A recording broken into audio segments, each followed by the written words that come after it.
The problem is write cot inverse 1 upon root x square minus 1 provided mod x greater than 1 in simplest form.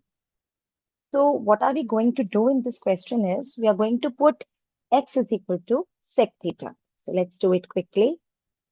The problem is cot inverse 1 over root x square minus 1.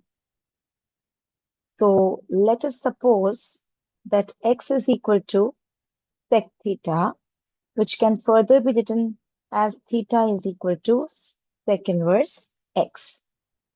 So now the value becomes cot inverse 1 over root sec square theta minus 1, which is further can be written as cot inverse 1 over root tan square theta, which is equal to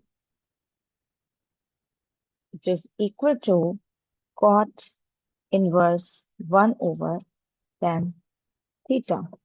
And in class 10, we have already studied that 1 over tan theta is equal to cot theta. So we are going to use it here. This becomes cot theta, which gives you result as theta. And as we know that the value of theta is sec inverse x, so which is equal to sec inverse x, which is the required result.